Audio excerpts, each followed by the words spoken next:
Hey everybody, this is D Hunter bringing another action figure review. Today, we're going to look at the McFarlane DC Multiverse Batman of Zur-En-Arrh, and this is the Unmasked variant. This is a gold label edition, and it's a McFarlane Toy Store exclusive. Now, I was pretty annoyed how they handled this thing. At first, they put out a bundle with about 5 figures. Maybe it was 4. You had to buy the whole thing in order to get this exclusive Unmasked figure. And you know what? If that's what you have to do to get an exclusive figure, so be it. I'm willing to pay the price. But I ordered these other figures that I didn't really need with him, as they were available other places before McFarlane shipped them out. But you know what? It is what it is. Kept the order. And after months and months, they finally put this guy with the Unmasked Robin in a bundle together. I ordered both those bundles separately, just to get the exclusive figure. Then they turn around and do that. Pretty annoying to the loyal people that are ordering them off day one. But it is what it is. Essentially, I'm going to end up with a bunch of extra figures that I don't want. I'm going to have to find places to sell them or hook my friends up. Not a big deal, but an annoying hassle, and I spent some money I didn't have to spend. That being said, I'm happy to have them in front of me, so let's check out the packaging. As you can see at the top, 22 moving parts, McFarlane Toys, ages 12 plus. It's a McFarlane Gold Label Collection figure. Here he is in the package. We have Batman in his crazy colorful Zur-En-Arrh costume. This one has an unmasked Bruce Wayne head, and he has kind of an angry expression. He also comes with a knife, baseball bat, display stand, and a collector's card. DC Multiverse Batman of Zur-En-Arrh Unmasked. One side of the package, Batman of Zur-En-Arrh Unmasked from Batman R.I.P. Other side, Batman of Zur-En-Arrh Unmasked. At the bottom, got a bunch of credits, and there is a barcode in case that somehow happens to help you. And on the back side, here's this Batman posed up. He's holding both his accessories and chilling there with his mask off. So with no further ado, let's open him up. And I did end up getting 2 of these figures. I actually plan to open both these guys. One is going to stay as is, and one is going to have his head removed to make me another Bruce Wayne custom figure. I do have another one coming with the bundle, and that's going to be the one that I will keep unopened. And here he is, next to the standard version of the Zur-En-Arrh Batman. One crazy cool figure. Here's my collection of Batman R.I.P. This is the original run from Batman Comics 676 through 681, back in November of 2008. Alright, now that we got this figure out of the package, here he is with all his accessories laid out. He does come with a knife, a spiked bat, a display stand, and a collector's card. But before we take a look at those, let's talk about and check out the actual figure. So this is Batman of Zur-En-Arrh, and this is the gold label unmasked variant. It's a McFarlane Toy Store exclusive. Now, Batman of Zur-En-Arrh is a crazy colorful Batman with a sort of makeshift suit. Sometime in the past, Batman hired Simon Hurt before he was Dr. Hurt to oversee an isolation experiment. During this, he gave Bruce Wayne the post-hypnotic trigger phrase Zur-En-Arrh. It was Bruce Wayne's mishearing his father's last words. Something about Zorro and Arkham mixed together. Many years later, they used the trigger in conjunction with drugs, completely wiped Bruce Wayne's memory clean and dumped him on the streets of Gotham. Put a makeshift suit together, and sort of became that world's Batman. He's featured in the storyline Batman R.I.P. I've actually not read this, although I have the books, so I need to get off my ass and do that. Batmite appeared in the book, but it was sort of vague whether it was actually Batmite or a drug-induced hallucination. So let's go ahead and take a look at the figure. Start with this face here. It's a Bruce Wayne face. Looks kind of angry, mouth a little bit open. It looks like they sort of sculpted what should be stubble on his chin, but it's not really painted. A little bit darker there would make it look pretty good, I think. Hair looks good. Now everything else should be the same as the regular Zur-En-Arrh Batman. He's got this sort of shoulder pads or spiked shoulders coming out, stitching all over the suit. Bat symbol's large, got an undersized oval there. Yellow arms, red chest, purple cape. Crazy colorful Batman. Double jointed elbows, double jointed knees, stitching all over. This is a makeshift suit that he made. Cape looks pretty good. I have seen some people customize this into a better Batman, especially the regular head that came with the masked version. And just a closer look at his face and head sculpt, this is not your average looking Bruce Wayne. This guy has a pretty weird expression. His mouth is open and he's angry. Now, as you recall at the beginning of the video, I did get 2 of these figures. I opened both of them, one of which just for the head, so I can put it onto a suited body and have a Bruce Wayne in a business suit. Now, his face is a little odd for your Bruce Wayne, so I probably could have passed on that, but I do this with every single unmasked Batman Bruce Wayne head that I can come up with.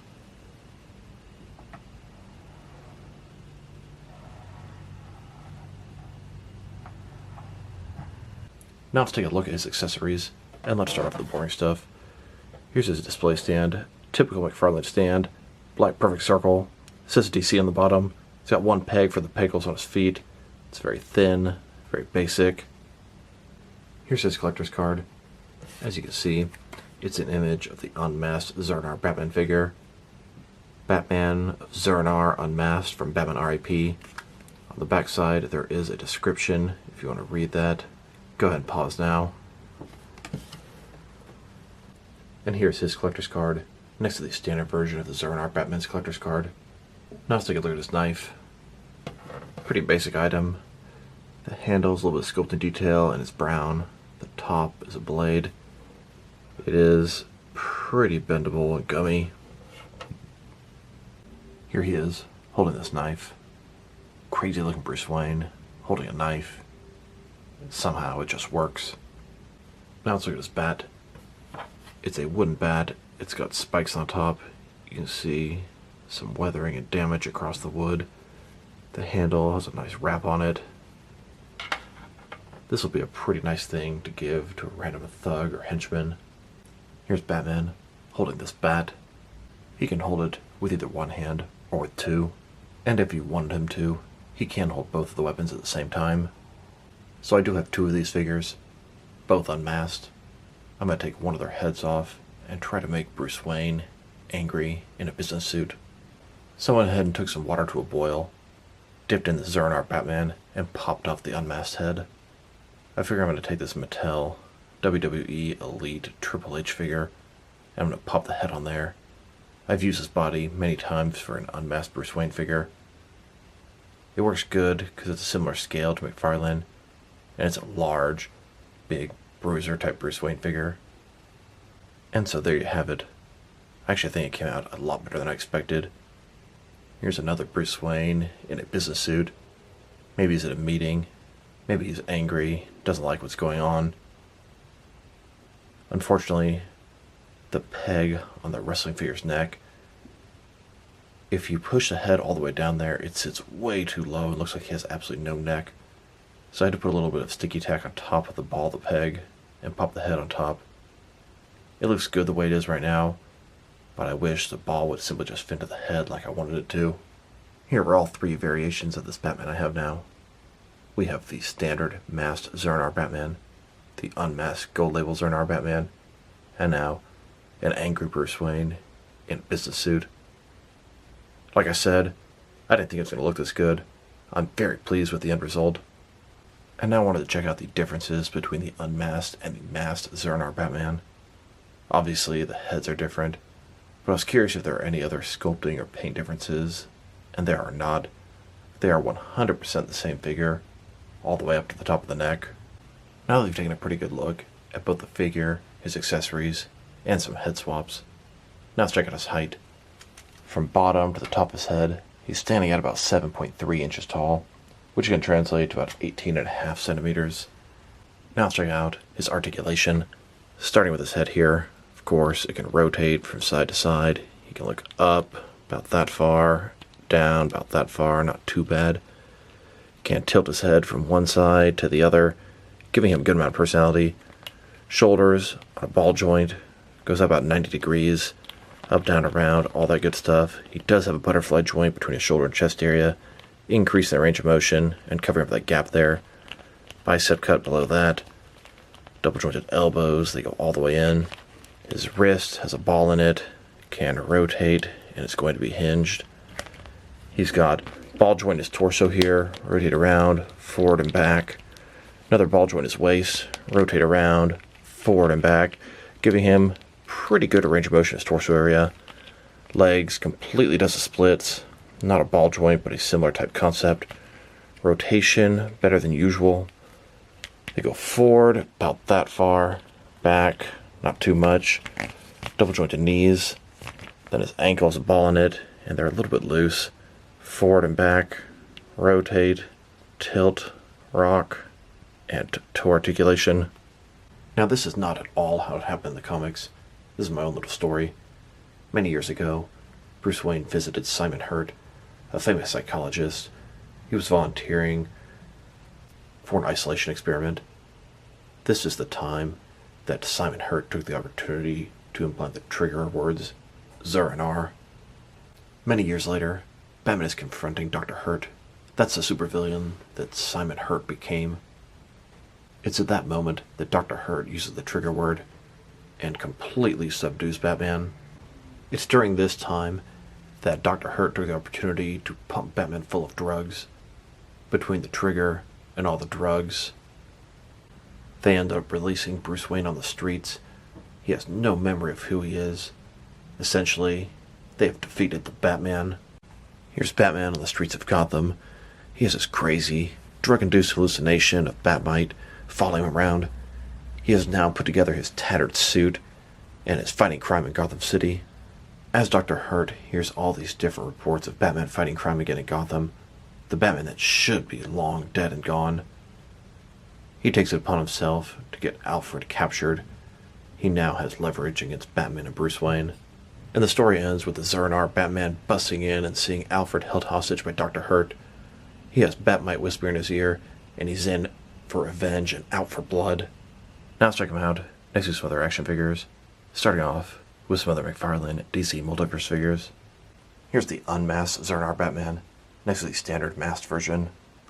And here he is, next to the custom creation of mine, Bruce Wayne business suit, the angry version, and it looks a whole hell of a lot better than I expected. Now let's check him out next to some other unmasked McFarlane DC Multiverse figures, and what customs I've made with them in civilian attire. Here he is next to the unmasked Infinite Frontier Damian Wayne Robin. I have not yet made a Damian in a civilian attire with this figure. I'll be doing that video very soon. And here he is next to the unmasked Batman Beyond Batwoman. I actually haven't made anything with this figure's head yet. She would make for a great Selina Kyle or Lois Lane. I've got a buddy of mine making a custom wreckage or two from the Suicide Squad with this head for me. Then, next to the unmasked Drifter Bruce Wayne from the Batman, I actually head swapped this guy with the regular unmasked Batman. I did that because the unmasked Drifter had a dirtier face. I put the dirtier face onto this unmasked Batman, and then I took that clean face, and I made that into my Bruce Wayne in civilian attire. I wanted to use a thinner body, as Robert Pattinson is a lot thinner than the Ben Affleck, for example. Here he is, next to the unmasked Selina Kyle from the Batman. Unfortunately, I couldn't make Selina Kyle in civilian attire, as they put the mask on the top of her head, thus ruining my plans. Then, next to the unmasked Ben Affleck Batman from Zack Snyder's Justice League, I did the same thing with him. I made a Bruce Wayne in a business suit, and I used the same body. And now, here's the unmasked Bloodsport from the Suicide Squad. And I took an extra head of that guy and made a custom Robert Dubois in civilian attire. There's also the unmasked Peacemaker, although the John Cena likeness is really weak. And with him, I made an unmasked civilian version. This is Christopher Smith in civilian attire, although I will admit, Mattel made some much better John Cena heads in their wrestling line. Here's the unmasked Jason Todd as Red Hood. And of course, with that figure, I made Jason Todd in civilian attire. And it really surprised me, but they made an unmasked version of Shriek from Batman Beyond. And I got an extra head for that guy. I made Walter Shrev, his scientist identity. And finally, here's the unmasked Thomas Wayne Flashpoint Batman. And with that figure, I made Thomas Wayne in a business suit, once again using that same wrestling body. Here are all of the different McFarlane DC Multiverse Unmasked figures they've made so far. and I can't wait for them to bring on some more. McFarlane also made some Unmasked 1966 classic Batman TV series figures. We have the Riddler, Batman and Robin. I made those into civilian versions of Edward Nygma, Bruce Wayne, and Dick Grayson, although I definitely botched that Dick Grayson. He looks like a little midget on that body. I've got to find a better body for that head. Here's his Batman, next to several other McFarlane DC Multiverse comic Batman figures, and here, with several more comic McFarlane Batman figures. Then, with some more McFarlane Batman figures. These are from different various forms of media. Now let's check them out, next to some other recently released McFarlane DC Multiverse figures. Here he is, next to the two most recent Mega figures, Killer Croc and Man-Bat. And here, next to the Batman vs. Hush 2-pack. Then, next to Ghostmaker and the single version of Hush. Here he is, next to the Batman Who Laughs as Batman, and the Entertainment Earth exclusive glow-in-the-dark Batman Beyond. Then, next to Grifter and the Arkham Knight. And here he is, next to Red Robin and a Superboy. Then, next to the TV series Flash and the comic Godspeed. Then, next to McFarlane's most recent Injustice 2 figures, Green Arrow and Reverse Flash. Here's this Batman, next to the gold label variant of the Todd McFarlane designed Wonder Woman, and the gold label variant, proper masked version of Catwoman from The Batman. And finally, next to the Crime Syndicate's Superwoman and Ultraman. Here's this McFarlane Zur-En-Arrh Batman, next to Mattel's version of the Zur-En-Arrh Batman. Now I wanted to check out this new Bruce Wayne figure of mine, next to some other Bruce Wayne figures I made with the same Triple H Elite body. This is the Ben Affleck Bruce Wayne, the Zur-En-Arrh Bruce Wayne, and the Thomas Wayne. Here are all the different custom Bruce Wayne figures that I made using that same Triple H body. Add in the actual Triple H figure and the Arnold Schwarzenegger Governator that I made with this body. I bought this Triple H a ton of times, and I'm looking to get a couple more. Here are all the different Bruce Wayne figures I have before this new one. I've got quite the collection. Now let's check them out, next to some action figures from different various companies, to see how he fits in both scale and style-wise, in case you want to know which lines you can mix him with. Since he's a McFarlane figure, they're typically the 7-inch scale. I'm going to start off my comparisons with some of the larger action figure lines I collect, and work my way smaller, and I'm going to include as many Batman figures as I can during these comparisons. But first, we're going to check him out with some of his McFarlane Toys brothers.